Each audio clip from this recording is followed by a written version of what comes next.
Shalom, selamat pagi saudara-saudari yang terkasih di dalam Tuhan Yesus Kristus. Selamat berjumpa kembali di dalam renungan pagi hari ini. Sebelum kita membaca dan merenungkan firman Tuhan, marilah kita bersama-sama mempersiapkan hati dan pikiran kita dan memohon tuntunan Roh Kudus. Mari kita berdoa. Puji dan syukur kami panjatkan kehadirat-Mu ya Tuhan. Kami sangat bersuka cita Tuhan mengizinkan kami memasuki hari di bulan baru ini. Sebentar lagi, kami akan membaca sebagian dari firman Tuhan. Kami memohon kemurahan Tuhan untuk membuka hati dan pikiran kami, agar kami dimampukan untuk mengerti maksud dari firman-Mu, menerimanya dengan penuh iman, dan dimampukan untuk melaksanakannya dengan penuh ketaatan. Dan kami mengakui atas kelemahan kami selama ini di dalam melaksanakan kehendak-Mu.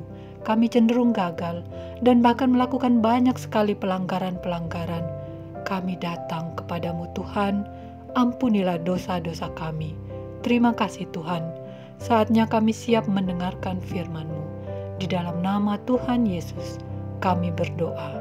Amin. Saudara-saudari yang dikasihi Tuhan, renungan firman Tuhan pada pagi hari ini terambil dari Yohanes pasal 15 ayat 2-4. Saya akan membacakannya untuk kita. Setiap ranting padaku yang tidak berbuah dipotongnya, dan setiap ranting yang berbuah dibersihkannya, supaya ia lebih banyak berbuah. Kamu memang sudah bersih karena firman yang telah kukatakan kepadamu. Tinggallah di dalam aku, dan aku di dalam kamu. Sama seperti ranting tidak dapat berbuah dari dirinya sendiri kalau ia tidak tinggal pada pokok anggur. Demikian juga kamu tidak berbuah jikalau kamu tidak tinggal di dalam aku. Saudara-saudariku yang terkasih, judul renungan pada pagi hari ini adalah dibersihkan supaya semakin berbuah banyak. Saudara-saudari yang dikasihi Tuhan, sebagai pengusaha pohon anggur, tentu saja sangat menginginkan pohon yang ditanamnya berbuah lebat dan berkualitas.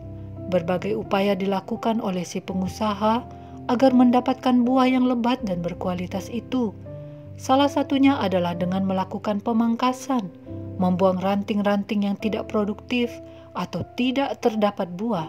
Sedangkan ranting yang baik, yang menghasilkan buah, akan dibersihkan agar menghasilkan buah lebih lebat lagi. Dengan mengayunkan golok, ranting yang tidak berguna dibuang, sedangkan ranting yang baik dibersihkan, dikurangi daunnya agar nutrisi terkonsentrasi untuk menghasilkan buah lebih banyak.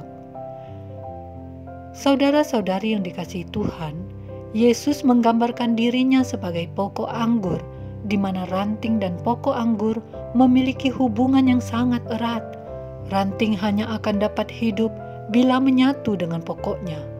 Ranting-ranting yang tidak berbuah itu adalah orang yang tidak percaya kepada Yesus, menolak Yesus. Sebagai ranting yang menolak, tidak melekat, tidak mau hidup pada pokok, ranting akan segera layu, kering, dan mati, dan akhirnya harus dibuang. Sedangkan kita adalah ranting-ranting yang dapat berbuah, yang melekat pada pokok anggur.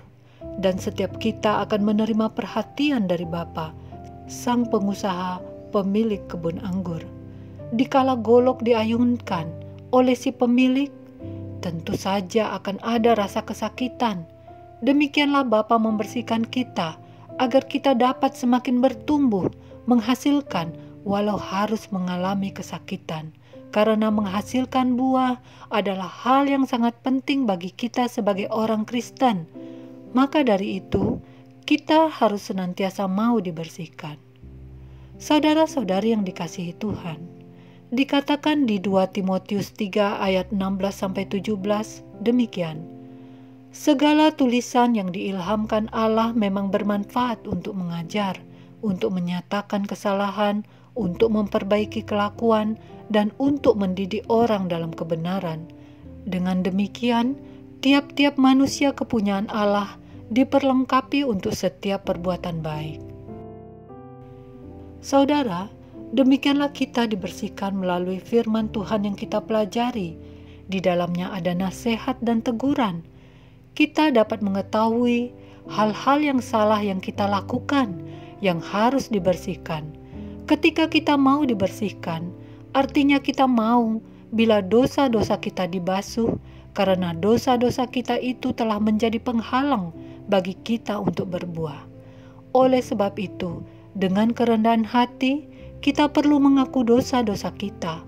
Menyadari dan mengakui dosa adalah bukti bahwa kita tinggal di dalam Kristus dan sedang terjadi proses pembersihan secara aktif oleh Bapa. Dengan pembersihan ini, maka karakter kita akan semakin baik sehingga kita dapat berbuah. Saudara-saudari yang dikasihi Tuhan, kita menyadari bahwa kita adalah manusia yang lemah dan kehidupan kita dipenuhi dengan berbagai macam masalah dan pergumulan.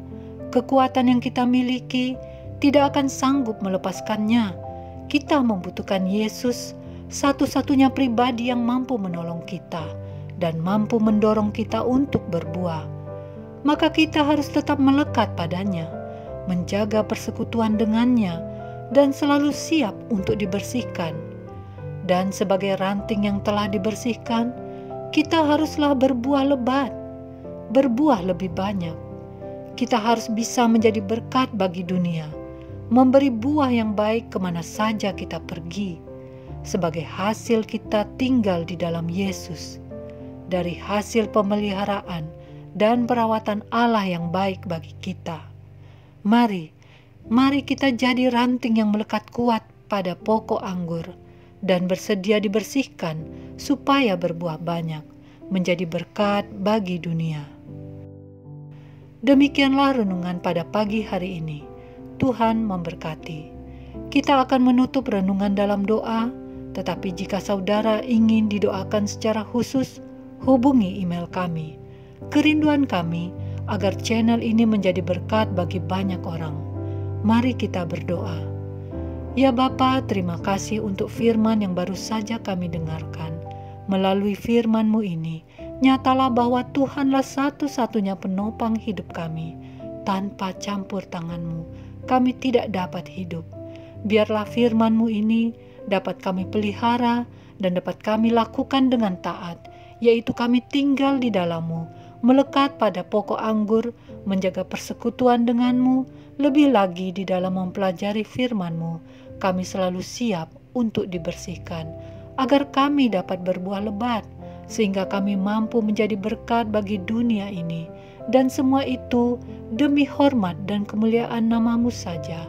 Ya Bapa, kasih setia-Mu sungguh tiada habisnya bagi kami. Kami mengucap syukur atas pemeliharaan-Mu kepada kami sampai saat ini, dan tidak lupa kami berdoa bagi umat-Mu yang saat ini sedang dalam pergumulan hidup, karena sakit penyakit, himpitan ekonomi, sulit mendapatkan pekerjaan, pasangan hidup, bahkan keturunan. Kami memohon penyertaan-Mu dan kami percaya kepada-Mu bahwa rancangan terbaik telah diatur bagi mereka. Sebentar lagi kami akan melanjutkan aktivitas, baik sebagai orang tua, sebagai anak-anak, sebagai seorang pelajar, sebagai seorang karyawan, dimanapun kami berada dan apapun yang kami lakukan sesuai tugas tanggung jawab hidup kami masing-masing. Kami juga memohon penyertaan-Mu. Biarlah kami tetap berada di pokok anggur-Mu. Jadilah kehendak-Mu ya Bapa. Di dalam nama Tuhan Yesus Kristus kami berdoa dan mengucap syukur. Amin. Saudara-saudari, mulailah harimu. Kiranya kasih dan anugerah Tuhan senantiasa melimpah di dalam kehidupanmu. Muliakanlah Tuhan di dalam setiap aktivitasmu dan jadilah saksi hidup bagi firman-Nya. Roh Kudus menyertai kita semua. Sampai berjumpa kembali di renungan berikutnya. Tuhan Yesus memberkati.